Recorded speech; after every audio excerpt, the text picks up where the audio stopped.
Alright, I figured this was too important and I wanted to get the full message across because I don't think most of you guys who are watching that first video are actually going to go and finish reading it. So here we go, let's finish up. Over time, we became more efficient as a group because each of us was adapting to the new environment. The ability to adapt quickly and accurately to new situations is one of the most useful skills you can learn in life. We sounded off the cadence over and over and over, essentially brainwashing ourselves to live by these moral standards. When we study the subconscious mind, we see how fascinating it is. Every single one of us has internal characteristics, thoughts that run on auto loop. A lot of these deep internal thoughts aren't even recognizable. They've been created over a long period of time. These subconscious thoughts play a huge role in our lives. They lead us towards different pursuits in life and are intuitive beliefs that make us act and say as we do. So here's the wrap up. Now it's extremely clear to me that the average life I was living was not because of the lack of opportunities around me. There were plenty. My average life was a result of my belief system, my moral code, my subconscious construct. School does not necessarily make someone go so deep in themselves that they uncover who they actually are. School does a great job of adding external information and expects you to regurgitate that information. I'm in college now, and I guarantee you that I would not have the positive outcomes that I'm having if it weren't for the phase in the military. The moral of the story is clear. When you want to become something, whether it's a salesman, a carpenter, an engineer, marketer, or whatever, your first move has to look within yourself to change the activity happening outside. A young Corey didn't understand that and wondered why my external realm wasn't looking a little more fascinating. Now that process is clear. You have to essentially brainwash yourself into whatever industry you want.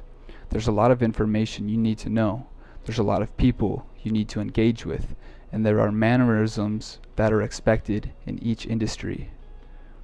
You may not understand everything going on now, but eventually you will look back and learn from the lesson. Make sure when you look back that you are satisfied with the effort you put in. Make sure that you have pushed hard to give your all. Be great and always be adaptable. So yeah, the moral of the story is when you want to become something, you've got to repeat that, and you've got to put those shoes on, and you've got to start walking as if that's what you're going to become, right? In everything that we do and everything that we're pushing for, we've got to have in mind what we're going to become, what the process is going to make out of us. Stop looking behind you and stop thinking about what you used to be, because a lot of times you have these ideas and you have this inspiration and you have all of these things that you want to accomplish, but a lot of people don't go after those things because they're like, well, it doesn't really line up with what I've done before, and that's completely okay. You can go for something completely out of left field, and as long as you completely change who you are, as long as, not completely change who you are, but as long as you are completely open to the process, open to the change, then you can go for whatever. And so it all comes down to repetition. And there might be a lot of people who say you can't do it. There might be a lot of doubters. There might be a lot of haters.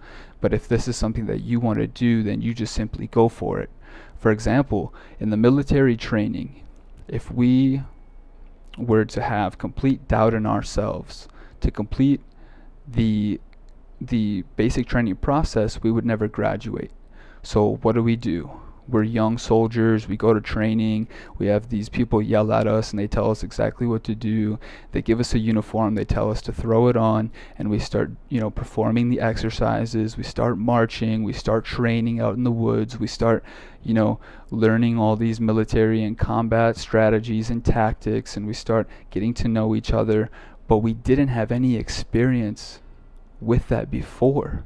We simply put the uniform on, we felt what it was like, and we went over the process over and over and over, and eventually when we graduated, we had made it. We were soldiers.